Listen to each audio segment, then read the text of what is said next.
Guys, okay, we got another one here, and we have another bikini Olympian. She's qualified back of Olympia. She took the win in, I won't pronounce it right because I keep seeing the show, Tahoe. She Yes. took the pro bikini win. She's back at Olympia. It's, of course, Savannah. Savannah, we finally got there. I know we had a bit of a look, you should try and get this interview down. I really wanted to pin you down this week, especially only a few days after your win. Yes. Yeah. Thank you for having me. I'm super excited. I'll tell you what, sorry, first thing I saw behind you wasn't the medals, it wasn't the trophies, it's the pictures of the dogs. Oh, back here? Yeah, right behind you. That's Yeah, behind me.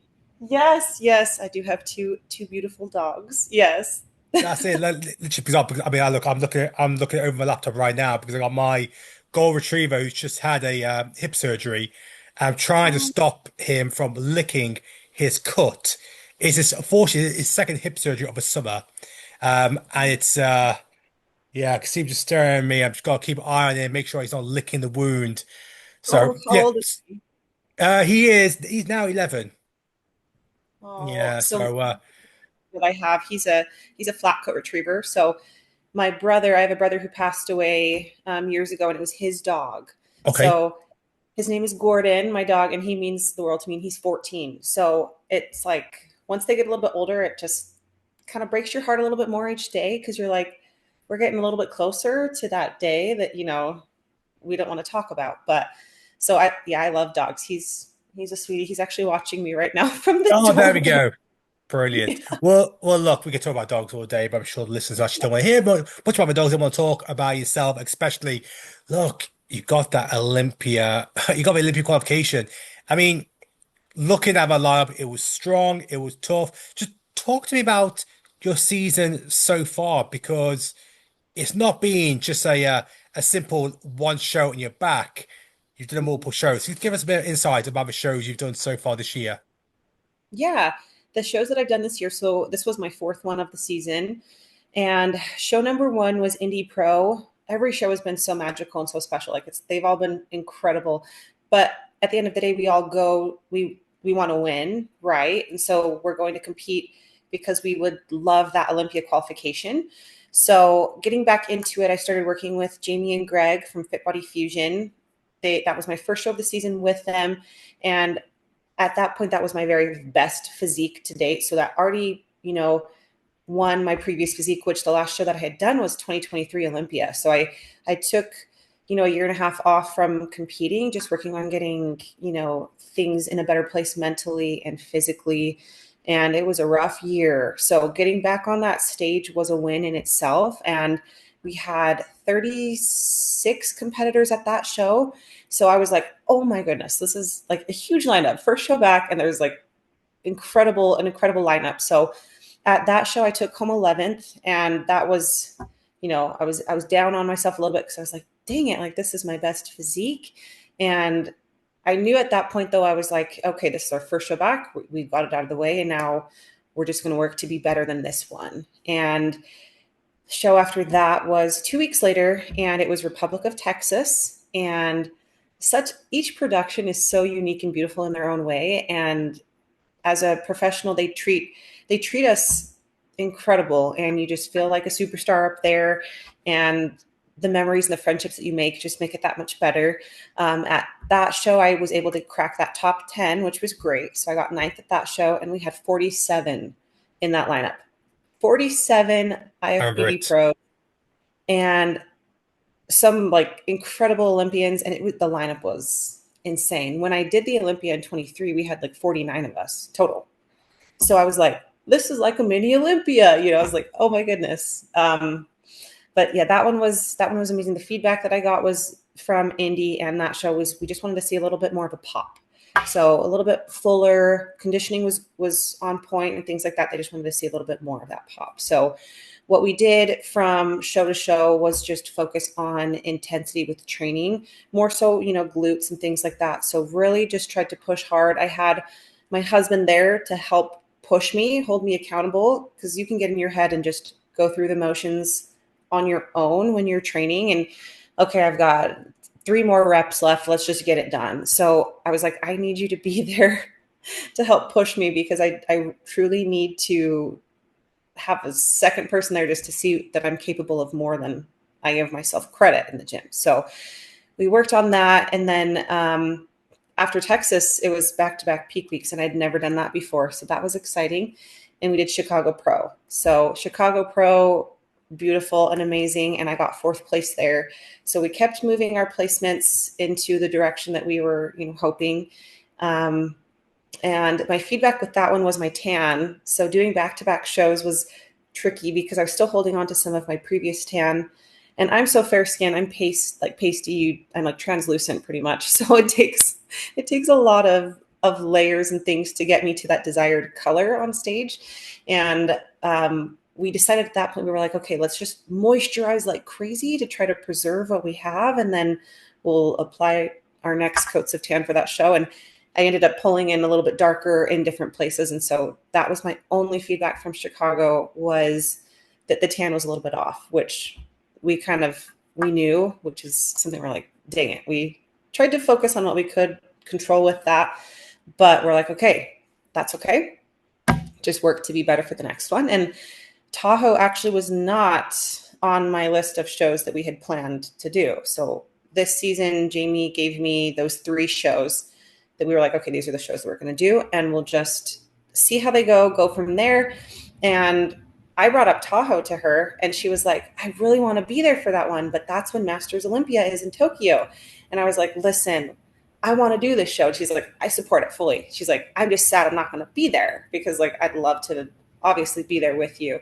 And everything about that show was just incredible. Obviously, I'm still riding that high because that was a victory for me after working so hard to get back to that, qualification for the Olympia, and everything, just the production, the stage, it was so beautiful.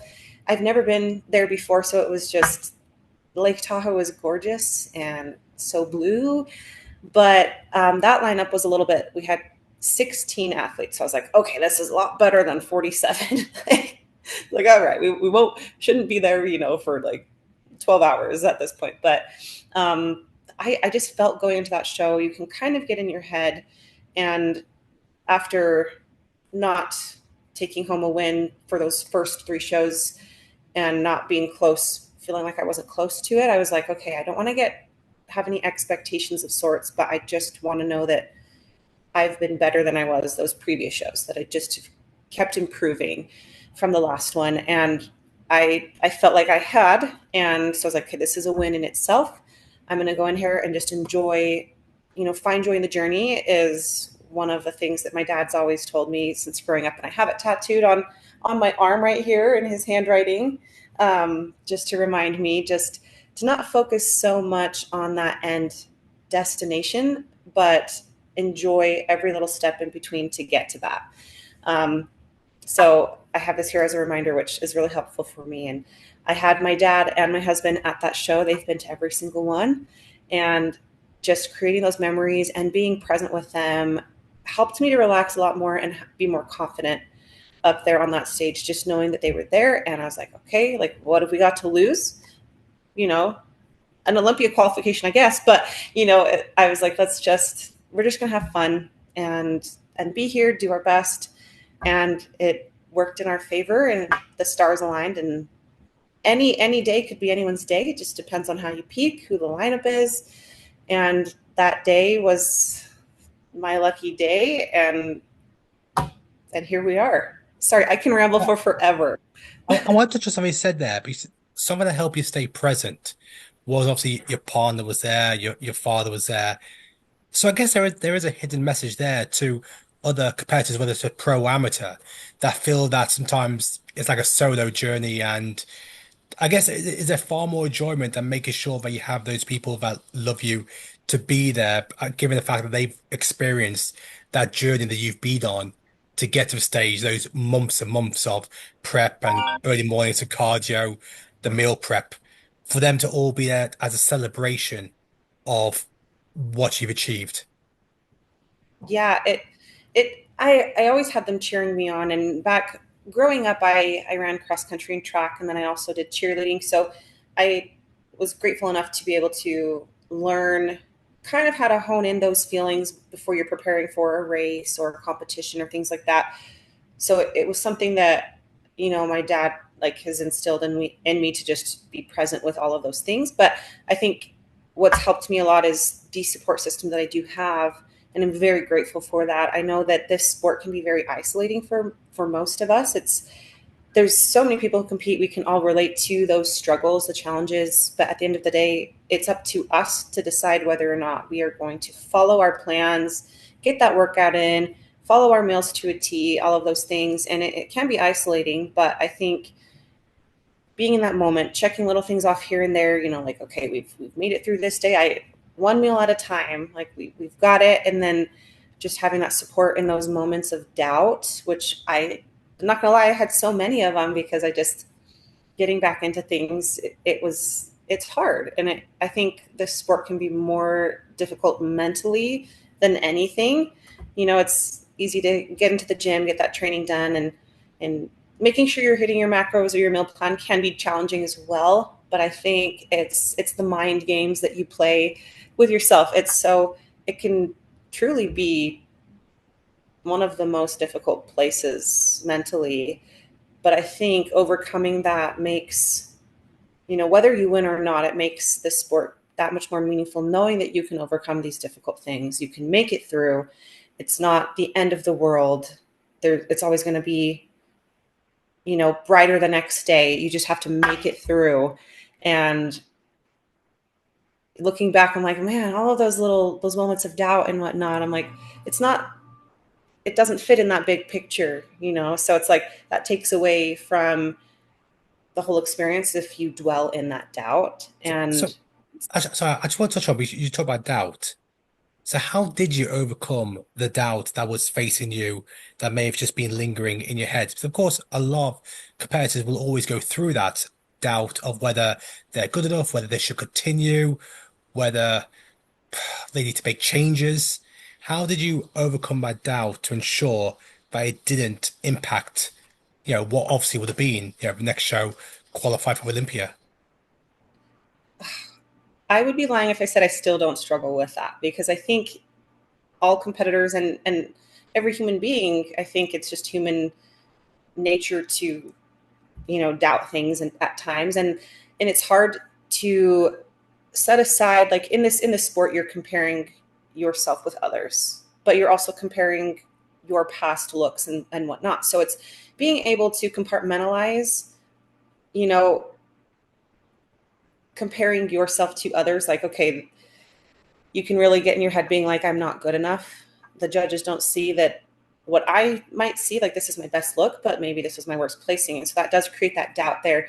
But for me, learning to put that aside and look at, okay, I have improved from the last show. And also having that support, like I've mentioned before, has helped with minimizing that doubt too. Because you really just get in your head seeing different things. You don't see what others see from the outside. And so you can be very critical on yourself, just picking apart every little thing. So I would say the support system, finding a solid support system who truly believes in you, maybe more than you believe in yourself, has helped me to start believing in myself more. So that's my biggest advice, is a support system that's going to be solid and there with you every step of the way to carry you when you might fall down, which is a lot. So the support system that I'm truly grateful for. And my husband, he competed. He's the one that got me into competing. When before we were married, he competed in men's physique, and so when we were first married, he was prepping for a show, and I was like, "Well, I'm not going to sit at home. I want to spend time with you." So he trained me at the gym, and that's what got me started. I was like, "Well, why don't I try one? Like, I'm doing all the things, I'm eating the food," and I think that's helped me as well with those moments of doubt, because he's been there, he's experienced that, so now he knows how to help somebody else, and that's been a huge blessing for me, having someone who's experienced it to help me overcome the feelings of doubt that they may have experienced too. Well, look, let's look ahead now to something that's very exciting, and that's Las Vegas. You're back in Vegas, the Olympia. we could be looking at maybe 70 girls. I know last time we said 2023, there was just under 50. Now we're looking at 70 odd. So the volume of competitors are more than ever before. They're coming from all over the world. What, how would you look back at successful Olympia 2025? So making this one a successful one, is that your question? Yeah, so all said and done, the Olympia 2025 finish, what would need to happen for you to look back and say that was a successful Olympia? I've moved forward. I think still following, the instruction that I'm given from my coach, but going in for it to be successful for me, I think is just being in the moment, being present in that moment and enjoying it, taking it all in and knowing that I've done my very best. So we're obviously not there yet. So leading up to that, I know what's going to feel like a successful Olympia to me is just not giving up and not, straying from the path, like making sure, okay, I'm following everything. And then that's going to help me feel that much more confident on that stage, knowing this was successful because, I'm having a great time and I know that I did everything in my power to be here. I've earned that. And I think it's already a success, even though it hasn't happened, because I'm grateful enough to have that qualification to be back up there. So I know without a doubt, just being able to walk across that stage is going to make it that much more successful because I'm one of maybe 70 or so, professional athletes walking on that stage from the whole world. So that's an incredible honor to be able to be one of the most amazing athletes in the world, I guess. I mean, I don't mean to sound like I'm the best, but to be in that mix with all of these incredible athletes is a success in itself. Think like I had a conversation with somebody yesterday, and they were talking about that they felt that IFE Pro cards, because more cards have been awarded, that sometimes it can feel watered down. But right now, it's not about, oh, if you got IFE Pro status, fantastic. But now, what people care about is, are you an Olympian? And that's why we see on people's bios, it's not just IFE Pro now, it's like two-time Olympian, three-time Olympian. That is now the pinnacle of, yeah, you got your pro card, but you are a pro bikini of one of maybe thousands all around the world because it's so global. But of that 1,000, 2,000 bikini pros, 3,000, and then tens of thousands on the NPC, only 70 can call themselves a 2025 Olympian. And probably maybe only 30 or 40 can say they're representing the United States. Yeah, I mean, Yeah, it's also the country represented because it's so global. I mean, at the moment, there are 60 countries that's going to be represented at the Olympia. So when you break it all down, you really realize that you are part of a very, very tiny percentage that is living other people's dream to be on that grand stage in Vegas. that's when you put it that way too. I'm like, oh my gosh, like it gives me the chills because it's like, wow, this is like when you put it that way, I'm like, oh my goodness, I'm representing the United States, and like you said, there's it's all over the world that we're representing our countries there, and with all of when I was working to get my pro card, that was something that was so prestigious, and I feel like now there's a lot more individuals who have become a pro that it is that next level, like you said. It's like, okay, now it's like that is the prestigious title as an Olympian. And to me too, I wanted to prove to myself after my first qualification, I was like, I want to prove to myself that I can do it again and that it wasn't a fluke. Because like in your head, I'm like, did I truly deserve that? Like, or did I earn that? Like, did they call the wrong number? So to me, just to validate myself more, I truly was like, I want to be able to say I can do it again, and it wasn't just a one off. And now to be part of so many individuals across the world being up there, it's truly it's so special and incredible. And it's I feel like I have so many things to say about it, but I'm also speechless. It's like I'm tongue tied, but my brain's just like, oh, all of these things, like all of this excitement. But it's truly an honor to be able to represent, you know, Utah. That's where I'm from. So it's it's incredible. There's only two of us bikini Olympians here, and my teammate, Karen, she just won Masters Olympia. So we both had an awesome success this past weekend, and I think we're the only two Olympians in the state, I think maybe in history, that are like from Utah, which is really neat. And that's something else that people could never frown upon is then, yeah, talk about the country of America, but then when you break it down to the States, how many Ivy pros in bikini or with all cross divisions have come out of it, and then all of a sudden you just realize, God, yeah, what you're doing is impact, can impact a lot of so many people within your geographical remit, not just international.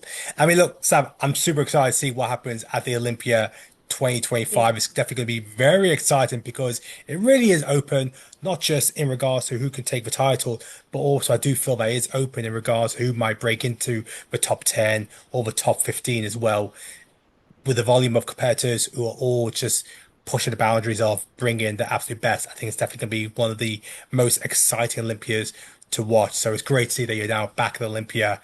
And I'm sure, no doubt, your father and your partner are very proud, as well as your two furry friends who are probably still watching you now. Yeah, thank you. Thank you so much. And thank you for having me and working with my schedule to be on here. And it's an honor to be here and talk with you about this experience and just kind of relive it a little bit more. It just makes that much more meaningful. And I'm just so grateful. So thank you so much. Roll on collecting your second Olympia jacket. I know how important that can be for a lot of competitors when they grab that jacket and make it official. You take care, Savannah. Take care. Thank you. You too. Have a good one.